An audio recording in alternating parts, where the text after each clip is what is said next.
अस्सलाम वालेकुम। Welcome to my channel Tanzeela's kitchen at. कैसे हैं आप सब? आज मैं आपके साथ जो रेसिपी शेयर करने जा रही हूँ वो है देगी ज़र्दे की रेसिपी। ये बहुत ही अच्छी और बहुत ही यूनिक रेसिपी है। इससे आपका ज़र्दा बिल्कुल देग जैसा बनेगा, ज़र्दा जैसे देग का ज़र्दा होता है। और अगर आप इसको ट्राई करेंगे तो आपका ज़र्दा बहुत ही अच्छा बनने वाला है और आपके सब घर वालों को बहुत ही मज़ा आने वाला है। चलें अब हम बिस्मिल्लाहिर्रहमानिर्रहीम पढ़ के अपनी रेसिपी स्टार्ट करते हैं। सबसे पहले तो मैंने इसके लिए लिए हैं सेला चावल।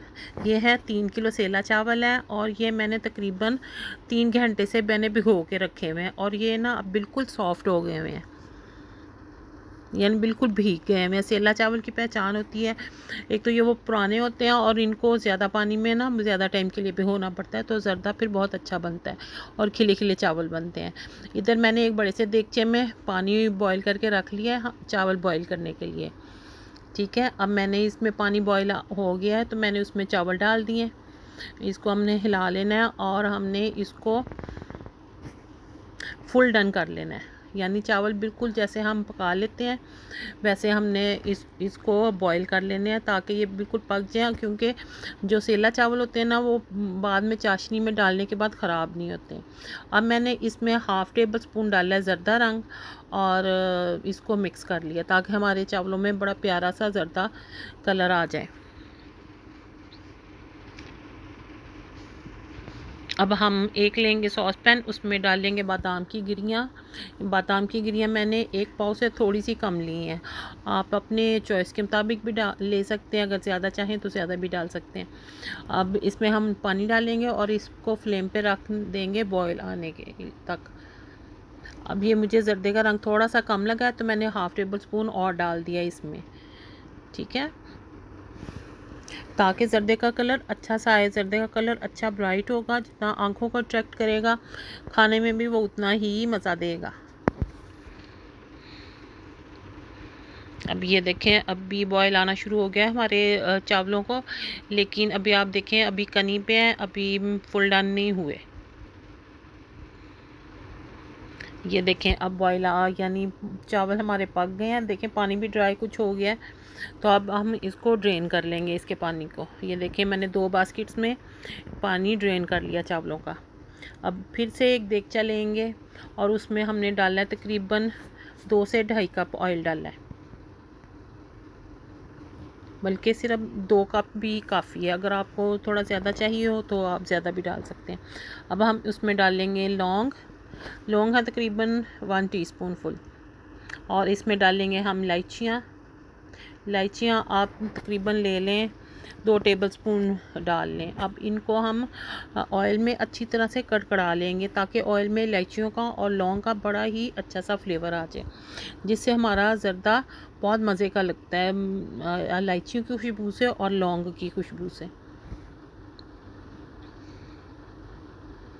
अब इलायचियाँ और वो लौंग कड़कड़ा गए हैं तो अब मैंने इसमें तकरीबन चीनी डाल ली है। 3 किलो हमारे चावल थे तो मैंने इसमें तकरीबन 2 किलो चीनी डाल ली है। ठीक है, चीनी की अब मैं चाशनी बनाने वाली हूँ, लेकिन चाशनी में पानी में नहीं बनाऊँगी, मैं चाशनी बनाऊँगी दूध में। इसके बाद 1 किलो मैंने इसमें दूध डाला है। ठीक है, अब चम्मच हिलाते हुए हम इसको चीनी को अच्छा सा दूध में मिक्स कर लेंगे और इस दूध को अच्छी तरह से पकने देंगे। ये देखें अभी भी चीनी मिक्स हो रही है, चीनी अभी भी दूध में मिक्स नहीं हुई, तो थोड़ा सा टाइम लेगी लेकिन मिक्स हो जाएगी। अब ये देखें इसको तकरीबन 15 मिनट हो गए हैं पकते हुए। जब ये चाशनी की एक तार बननी शुरू हो जाए फिर हम इसमें चावल डालेंगे। ठीक है, ये देखें काफ़ी हद तक वो जो दूध है ना वो थोड़ा ड्राई भी हो गया। अब उसमें हमने चावल डाल दिए। सेला चावल है, आपने इसकी बिल्कुल फ़िक्र नहीं करनी कि ये थोड़े सॉफ्ट हो जाएंगे। ये देखें अब इसको हम चाशनी में चावलों को मिक्स कर देंगे। चावल आपको देखने में लग रहे होंगे कि फुल डन है, बहुत फुल उबले हुए हैं। ये देखिए अच्छी तरह से हमने चाशनी में चावलों को मिक्स कर दिया है। अब हम इसके ऊपर डाल देंगे तकरीबन बादाम हमने बॉईल करके छील के और उनको सेंटर में से हाफ़ कर लिया था। अगर आप साबुत बादाम रखने चाहें तो वो भी ठीक है। ये है किशमिश, इसको मैंने अच्छे से साफ़ करके और धो के रख लिया था। ये हैं अशरफियाँ, इसमें बहुत सारी चीज़ें आप खुद भी डाल सकते हैं, जो चाहे चमचम डाल सकते हैं, बॉयल एग्स डाल सकते हैं, जो चाहें आप इसमें डाल सकते हैं। अब इनको, ये जो ड्राई फ्रूट्स हैं, इनको हम फैला देंगे ज़र्दे के ऊपर और इसको पकने के लिए रख देंगे। तकरीबन 10 मिनट में हमने पकाया है। दूध बिल्कुल, दूध नहीं यानी चाशनी उसकी बिल्कुल ड्राई हो गई है। अब इसके ऊपर मैंने खोया डाल दिया है। खोया डाल के फिर हम इसको रख देंगे दम पे। ठीक है, तकरीबन आपने फ्लेम पहले तो हाई रखना है तवे के नीचे, और 5 मिनट बाद हमने फ्लेम मीडियम करके, बहुत स्लो नहीं करना, हमने इसको 10 से 12 मिनट इसको दम दे लिया। और ये देखें हमारा ज़रदा ज़बरदस्त सा बन गया है। चावल एक एक अलग है और बिल्कुल जुड़े नहीं हैं, ना सॉफ्ट हुए हैं, बिल्कुल बहुत ही ज़बरदस्त ज़रदा बना है। आप भी इस तरह मेरी रेसिपी ज़रूर ट्राई कीजिएगा, आपका भी इंशाल्लाह बिल्कुल देग जैसा फ्लेवर आएगा और बहुत ही ज़्यादा आपको मज़ा आने वाला है।